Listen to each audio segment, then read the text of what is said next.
Charlene Scroggins. Charlene, fantastic. What city do you live in? I stay in Dayton, Ohio. How long have you been a caregiver? 30 years, maybe 30 or more. I actually started adopting kids. Well, asking my mom to bring kids in when I was 15. So, been doing it a long time. Uh, do any of your own children live with you?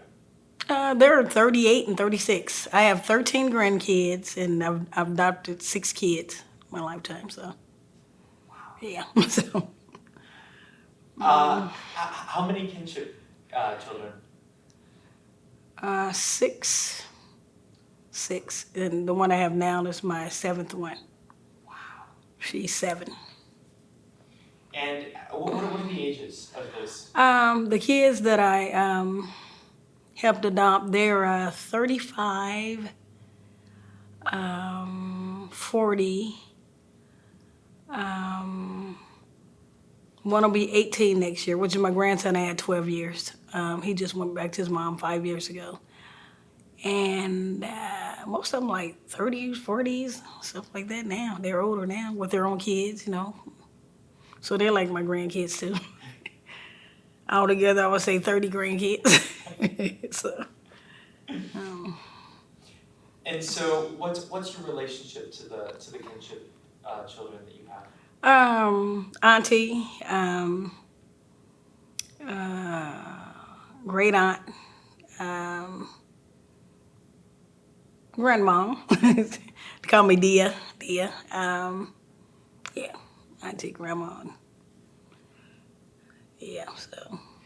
And what's your legal custody with them? Do you have custody? Do you have legal custody? My grandson and the other kids, I didn't have custody of them. It was more like it was with my mom, so I was kind of younger then with some of the other ones. And my mom had them. I'm not sure if she had really adopted them out or not, my nieces and nephews. And my little brother, I'm not sure if she adopted them out or not, but I was there when she was taking care of them, you know, when I was younger. It started when I was younger. Then when I got older, you know, I started doing that.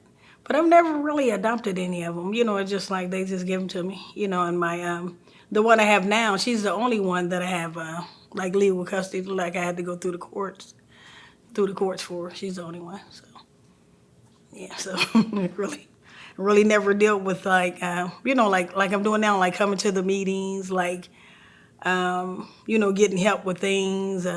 I didn't know about any of that, you know, then when I had the other ones. I didn't know where to go to get help. It was more like my money and working, you know, trying to help take care of them, you know, so just didn't have any help. And what are some of the reasons that, you know, not only this child, but these children came into your care? I just think, well, the one I have now, like I said, is my great niece. I had her mother with my mother for a while. I had her mother, so now I have her daughter. Well, you know, my niece and then my great niece, you know, so. And the reason why I do what I do is because I grew up without my father, but I had my stepfather with me and my mom. It was always a part of me missing. And you'll make me cry. And I feel that it's a part of them missing. And I wanted to fill that void, whether it's mother, father, sister, brother, you know, things they're missing. I wanted to fill that void with the kids. Do you have support from others, family, friends, neighbors, church? Yeah, my older sister, and I have another sister that's older than me too. Both of them are older sisters. And that's really about it, really. I mean, I was close to my family a little bit. Everybody seemed like they branched out a little bit. And with this one I have now, it's more like it's me and her, but I know I can go to my older sister and my other sister for help. But, you know, God's been blessing where I didn't need any help. You know, even like now, the meetings we go to here and the people that help us here, and I'm like, you know, I'm grateful, but I didn't have that before, like I said, but it helps a lot. It helps a lot now. So it's a big load off. I feel 50 pounds heavier. Lighter. So, so really, yeah, I took a lot of, um, like I said, my money working and doing things like that. Trying to help the kids to where it dried me out. Not supposed to be retired by now. But it's okay. I make do. So. What are the challenges you're experiencing, and how could these be improved? I think the challenges is like my main thing, and I know they're not supposed to help pay our bills. I know that, and other stuff like that. I was getting at one time $300 for my daughter. I call her my daughter, and for what did I get it for? 4 years, I think, and that was a big help. And then they stopped that, and I'm like, well, this really was helping me, and you stop it because they're a certain age, and I'm like, they still got to grow, they still need things, and things like that. And I'm like, well, okay, now I have to go to this avenue to try to find, help doing that, because that really was something I'm looking forward to help, with her. I bought bunk beds, I bought toys, I painted a room when I first got her and other stuff, and that little bit did help do that, and food, and clothes and trips. You want them to go on trip, you don't want to stay here forever now, but it helped a lot. I think they need more avenues far as I was even thinking too, and I think they were saying something about that housing, just for the parents that are adopting the kids. I think they should put them in housing for like a year or two and see how they do with that, and then after a year or two, let them try to buy the home, or something like that. But I don't know. I think they said it's supposed to be a program to start up like that, and I got a lot of things I want to do for the children. Even people help the kids that have good report cards and that things like that. Take them on a nice trip for the summer. Take a lot of them for the trip because a lot of them haven't been outside dating. So it's a lot of things in my mind that's going around. That I would like to do for the kids. A lot of things I didn't have growing up. Because I was always, taking care of somebody doing something, and I really didn't have the money to go on, take them on trips and things like that, So. You mentioned this a little bit, but maybe some challenges in terms of supports, financial, food stamps, childcare, school, health, mental health. The school part is good with her. She's in a college academy, which is great, and she's doing great in there. The food is okay. You can always find food. Your pantries, it's okay, but people don't want pantry food all the time. If you can go somewhere like, give them a $100 gift card or something like that a month or something to go to a real store and buy some real food, because sometimes pantry food is not fresh. It's okay. I thank God for them. Don't get me wrong, but I thank God for them. But some things you look at and say, I can't eat that. I can't eat this. So, just a place where, not saying we're special or anything, but the mothers that are adopting the kids and things like that can go to. And like once a month or something, like say even with $100, say, oh, you can go to Kroger, you can get this, you can add this with the stamps you get or with the income you get, things like that, I think that'll be a good thing. You mentioned housing a little bit before. I don't know if you want to expand on that. Right now, I have a home and everything like that. It's Section 8. It's nowhere I would like to be, the neighborhood or anything. I actually left a home the neighborhood was a little better. I think, not saying we should be in better neighborhoods.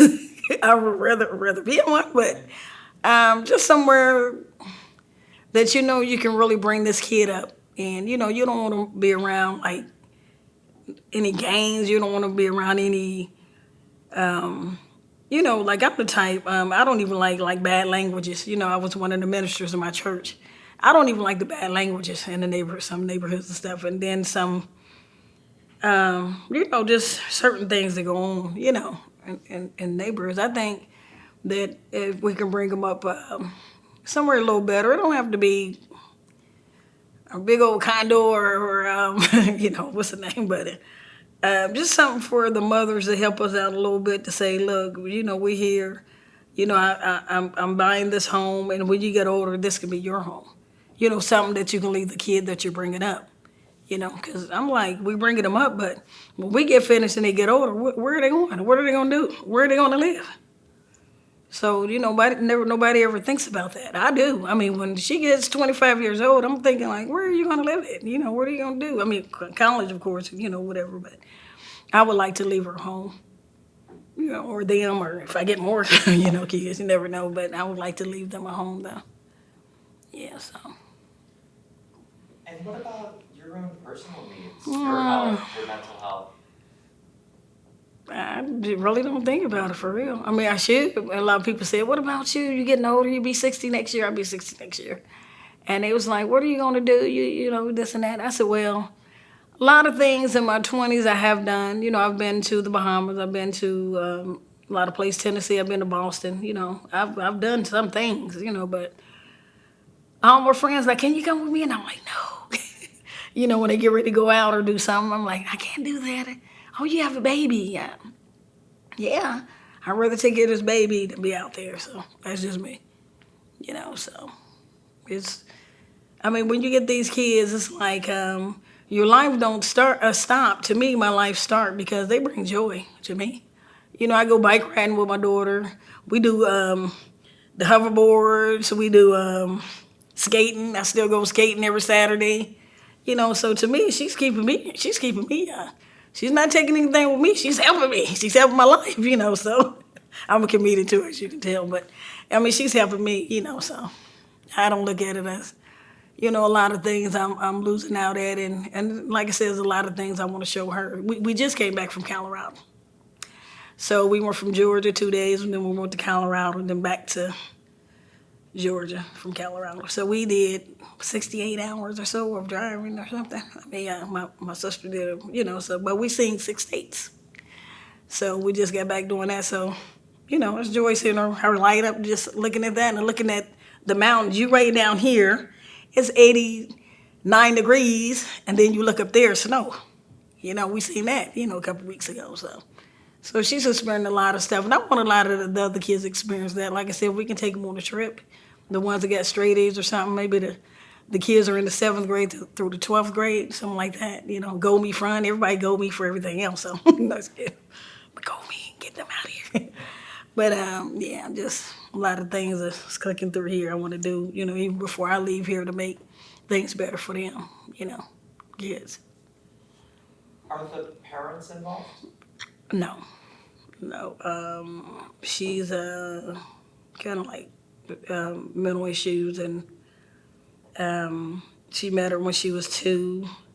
I had to meet him somewhere when she was 2 years old, and she ended up crying, said, Mom, come and get me, I wanted my mom, They were saying how she do with her, and she never knew her, she don't know her, and she's 7 now, and she's never seen her. So she's 7 now, going on 8 in November. So, and I'm like, you're missing out on a wonderful thing. She loves to draw. She straight A's. They had a heart health day at her school where they did a drawing. They had a competition, and she bid out the 1st grade through the 5th grade.